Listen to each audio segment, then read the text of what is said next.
জাতীয় থেকে আন্তর্জাতিক, প্রান্তিক, জনপদ থেকে নগর, চারপাশে এই মুহূর্তে যা যা ঘটছে তার সবকিছু নিয়ে আমাদের নিয়মিত আয়োজন এখন চারদিক। আপনাদের সঙ্গে আছি আমি নোমান আব্দুল্লাহ। অপতথ্য আর সাইবার বুলিং প্রতিরোধে কঠোর অবস্থান নিচ্ছে সরকার। অপরাধীদের আইনের আওতায় আনতে গঠন করা হচ্ছে বিশেষ আইনজীবী প্যানেল। চলতি সপ্তাহেই এই সংক্রান্ত প্রজ্ঞাপন জারি করা হবে বলে জানিয়েছেন তথ্য উপদেষ্টা ডাক্তার জাহেদুর রহমান। সকালে সচিবালয়ের নিয়মিত ব্রিফিংয়ে উপদেষ্টা আরও বলেন, সরকার ও মন্ত্রীদের নিয়ে সমালোচনা করতে কোনো বাধা নেই, তবে আইন যেন ভঙ্গ না হয় সেদিকে খেয়াল রাখতে হবে। আইনজীবী প্যানেল যেটার কথা বলা হয়েছিল এটা গঠন সম্পূর্ণ হয়েছে। এটা কতগুলো অ্যাডমিনিস্ট্রেটিভ প্রসেস ছিল, বিজ্ঞাপন দিতে হয়েছে, ইন্টারভিউ হয়েছে, নানা রকম ভেরিফিকেশন ছিল, সব শেষে এই প্যানেল তৈরির কাজ শেষ। জাস্ট ফর্মাল প্রজ্ঞাপনটা বাকি আছে, এটা খুব দ্রুত 2-1 দিনের মধ্যেই হয়ে যাবে। একটা দেশে দীর্ঘদিন যখন একটা এই ধরনের সরকারের অধীনে থাকে তাদের প্রচুর লোকজন থেকে গেছে, আপনি খুব রাতারাতি এগুলো পরিবর্তন করে ফেলা কঠিন, কিন্তু আপনি যদি খুব গভীরভাবে দেখেন দেখবেন ব্যবস্থা নেওয়া হয়েছে। কিছু পুলিশ কর্মকর্তা বা প্রশাসনের কিছু মানুষজনের বিরুদ্ধে ব্যবস্থা নেওয়া হচ্ছে। দুর্নীতির মামলায় অভিযুক্ত সাবেক আইজিপি বেনজির আহমেদকে ফেরত পাঠাতে কিছু বিষয় ব্যাখ্যা চেয়ে সম্প্রতি দুদককে চিঠি দেয় দুবাই পুলিশ। এর জবাব 2-1 দিনের মধ্যে পাঠানো হবে বলে জানিয়েছেন সংস্থাটির মুখপাত্র আক্তারুল ইসলাম।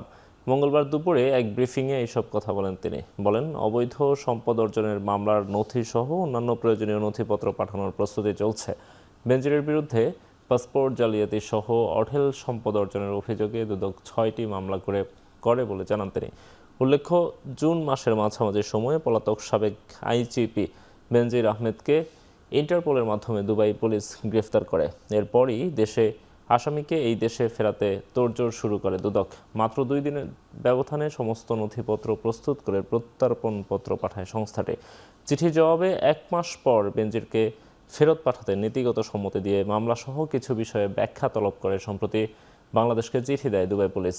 চিঠি হাতে পেয়ে সেই জবাব প্রস্তুত করতে শুরু করেছে দুদক। এর মধ্যে 74 কোটি টাকার অবৈধ সম্পদ মামলায় বিচার কাজ শুরু হয়েছে।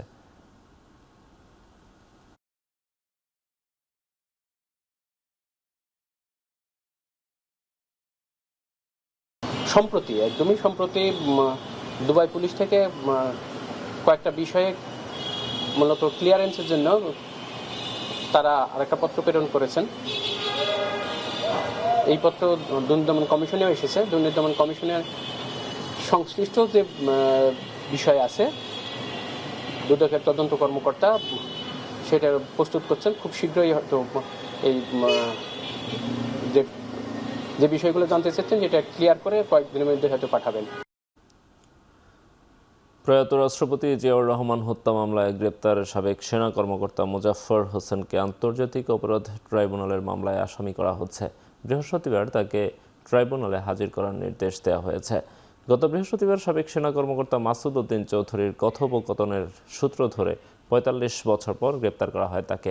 সোমবার তাকে নেওয়া হয় জিয়া হত্যার ঘটনাস্থলে। যদিও স্বরাষ্ট্রমন্ত্রী বলেছেন, জিয়াউর রহমান হত্যা মামলায় এই আসামির বিচার হবে কোর্ট মার্শালের মাধ্যমে।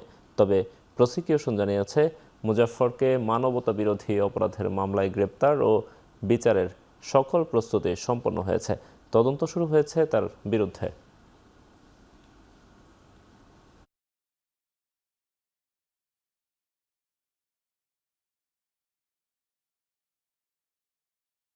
গ্রেফতার দেখানোর আগে যেহেতু তিনি সেনাবাহিনীর তত্ত্বাবধানে রয়েছেন, সেই কারণে আজকে আমি একটা অ্যাপ্লিকেশন দিয়েছি যে তাকে আর্মির তত্ত্বাবধান থেকে প্রোটেকশন ওয়ারেন্টে আমাদের ট্রাইব্যুনালে হাজির করার জন্য। আগামী 23 তারিখে 10টার মধ্যে তাকে হাজির করার জন্যে আর্মির অ্যাডজুটেন্ট জেনারেল বরাবরে একটি প্রোটেকশন ওয়ারেন্ট ইস্যু হয়েছে। আমাদের তদন্ত সংস্থা এই বিষয়ে তো উদ্ঘাটন করতে গিয়ে দেখলো যে এই জন্ড আর কেউ নন, তিনি হচ্ছে মেজর অবসরপ্রাপ্ত মুজাফফর হোসেন, যিনি আমাদের প্রয়াত রাষ্ট্রপতি শহীদ রাষ্ট্রপতি জিয়াউর রহমানের অন্যতম হত্যাকারী। আসন্ন স্থানীয় সরকার নির্বাচন উপলক্ষে আইন ও আচরণ বিধিমালা চূড়ান্ত করতে বৈঠকে বসেছে নির্বাচন কমিশন। সেখানে আছেন সহকর্মী মিয়া আমিরুল। আরও জানবো তার কাছ থেকে। আমিরুল, বিদ্যমান আইন ও আচরণ বিধিতে কি কি পরিবর্তন আসতে পারে, কিছু জানতে পেরেছেন কিনা আমাদের জানাবেন। নোমান, সকাল থেকে শুরু হওয়া বৈঠক প্রায় 6 ঘন্টা হতে চললো।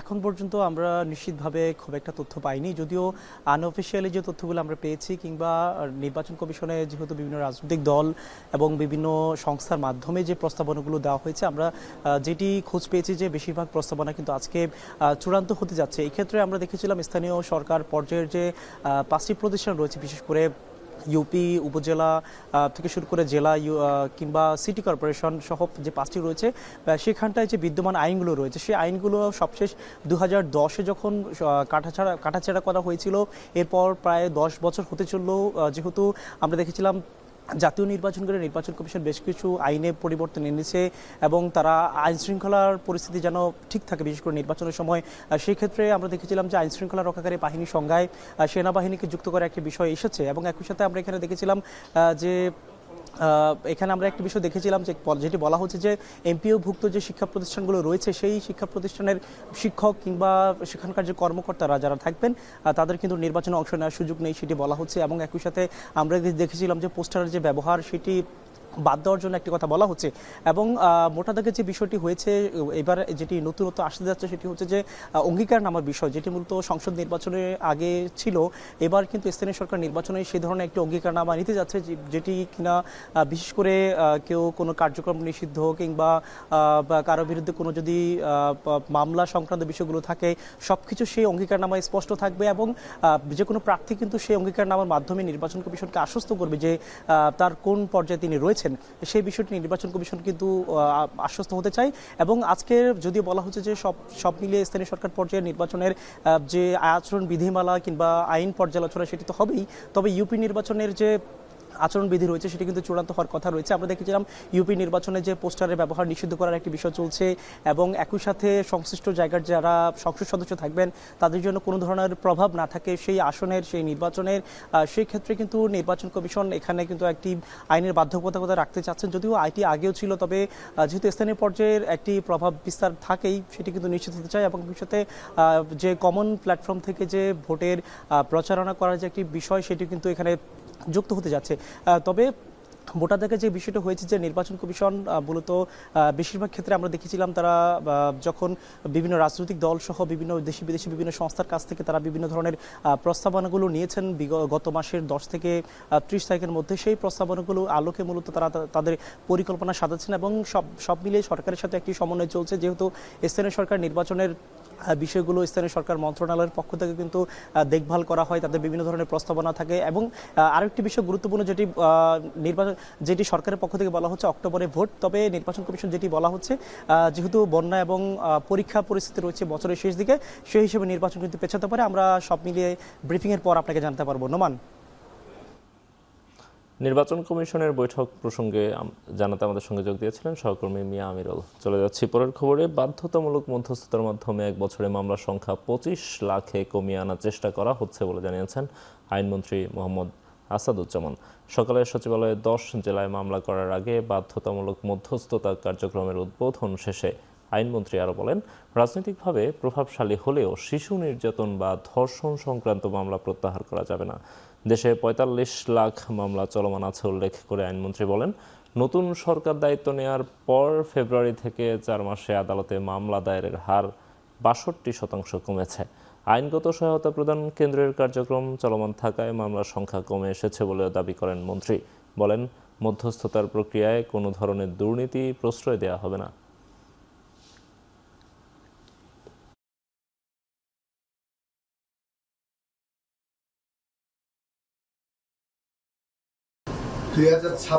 ফেব্রুয়ারি থেকে মে পর্যন্ত এই একই পিরিয়ডে 2001 থেকে কমে এটা 661তে এসেছে, 66.97% কমেছে। আগামী 1 বছরে আমাদের 4.5 মিলিয়ন যে মামলা আছে বলছি পেন্ডিং, সেটা আমরা 2 মিলিয়নে কমিয়ে আনতে পারবো এবং সেটা যদি পারি আগামী 1 বছরে আমাদের বিচার বিভাগের জন্য একটি আশার আলো দেখাবে।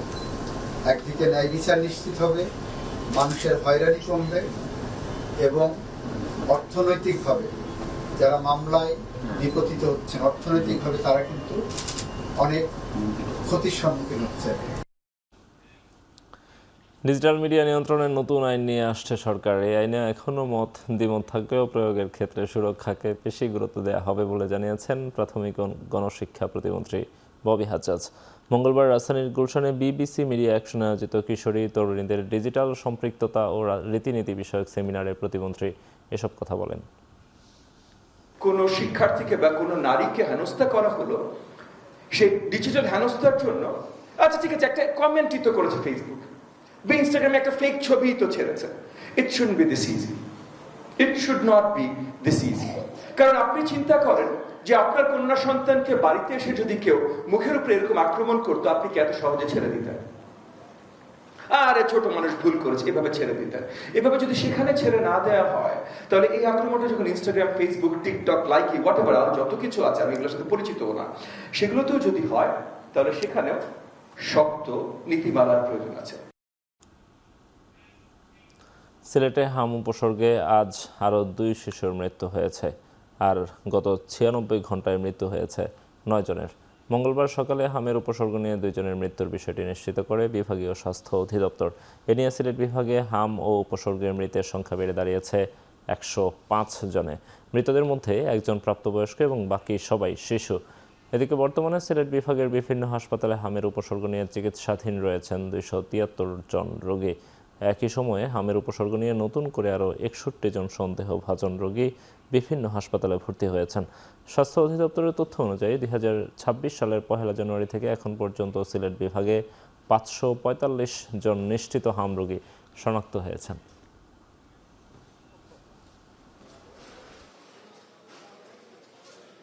জাহাজের মালিকপক্ষ হচ্ছে ওই যে রাজশাহী বিশ্ববিদ্যালয়ের এক শিক্ষার্থীকে মারধরের অভিযোগকে কেন্দ্র করে 9 ঘন্টা বন্ধ থাকার পর স্বাভাবিক হয়েছে রাজশাহীর সঙ্গে সারা দেশের রেল যোগাযোগ। মঙ্গলবার সকালে বিশ্ববিদ্যালয়ের চারুকলা অনুষদ সংলগ্ন রেল লাইন অবরোধ করেন শিক্ষার্থীরা।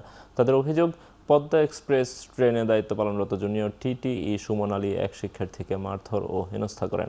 অবরোধের কারণে রাজশাহী স্টেশনে আটকা পড়ে সিল্ক সিটি, বনলতা এক্সপ্রেস সহ একাধিক আন্তনগর ট্রেন। ভোগান্তিতে পড়েন শত শত যাত্রী। পরিস্থিতি নিয়ন্ত্রণে বিভাগীয় কমিশনারের কার্যালয়ে জরুরি বৈঠকে অভিযুক্ত টিটিইকে সাময়িক বরখাস্ত এবং ঘটনার তদন্তে 2টি কমিটি গঠনের সিদ্ধান্ত হয়। এছাড়া ভুক্তভোগী শিক্ষার্থীর চিকিৎসা ব্যবস্থা ও রাজশাহী বিশ্ববিদ্যালয় স্টেশনে গভীর রাতে চলাচলকারী আন্তনগর ট্রেনের যাত্রা বিরতির সিদ্ধান্ত নেওয়া হয়। প্রশাসনের আশ্বাসের পর বিকেলে অবরোধ তুলে নেন শিক্ষার্থীরা। এরপর রাজশাহী থেকে সারা দেশের ট্রেন চলাচল স্বাভাবিক হয়।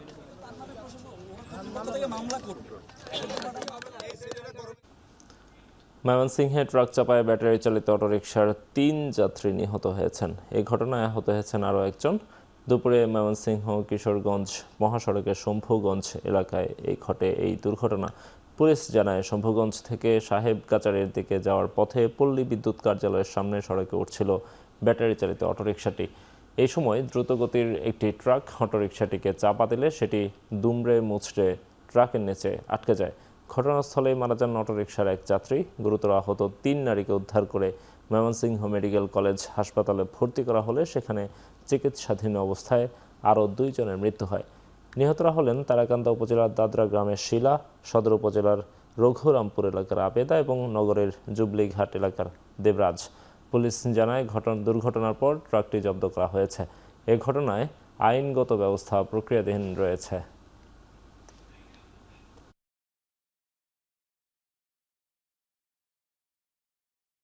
ইরান যুক্তরাষ্ট্র সংঘাতের জেরে হরমুজ প্রণালীতে দীর্ঘ 4 মাস আটকে থাকার পর দেশে ফিরছেন বাংলাদেশ শিপিং কর্পোরেশনের জাহাজ বাংলার জয়যাত্রার 17 নাবিক। এ বিষয়ে বিস্তারিত জানাতে হযরত শাহজালাল আন্তর্জাতিক বিমানবন্দরে আছেন কামরুল হাসান জনি। জনি, ফিরে আসা নাবিকদের বিষয়ে আপনার কাছে কি কি তথ্য আছে জানাবেন।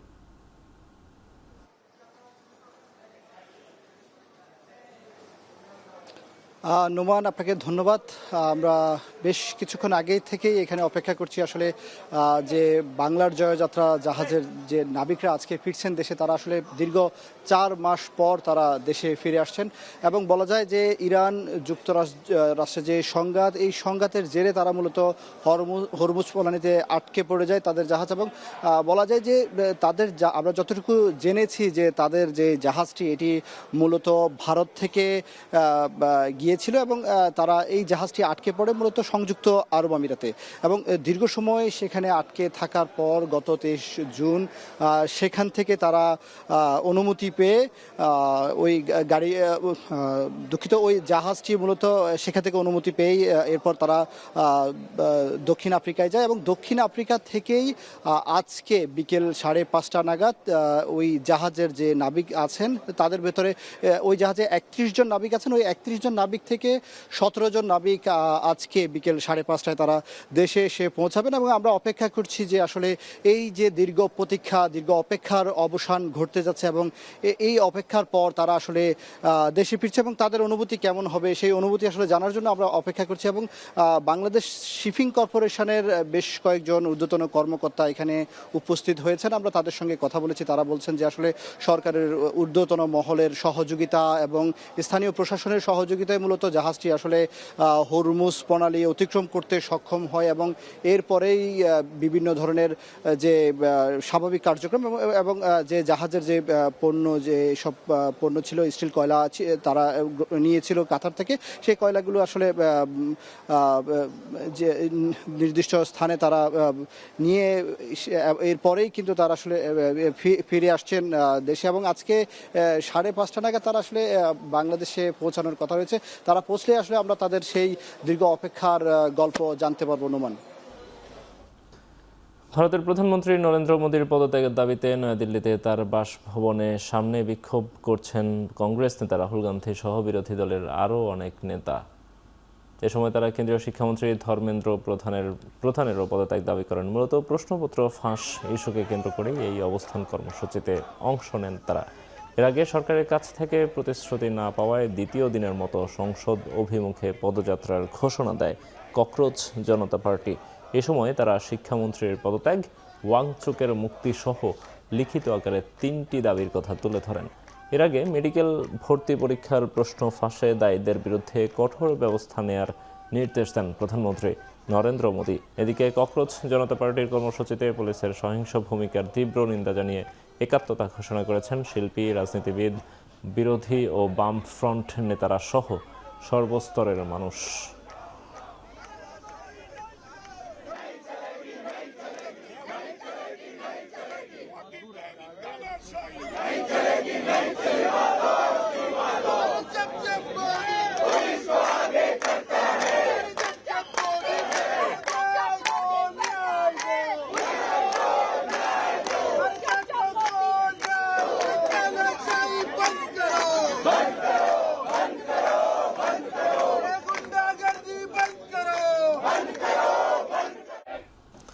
শেষ করছি এখন চারদিক। এখন টেলিভিশন ওয়েবসাইটে দেখতে ভিজিট করুন www.ekhon.tv। এছাড়া ফেসবুকে দেখুন facebook.com/tv.ekhon, ইউটিউবে দেখুন youtube.com/c/ekhon tv।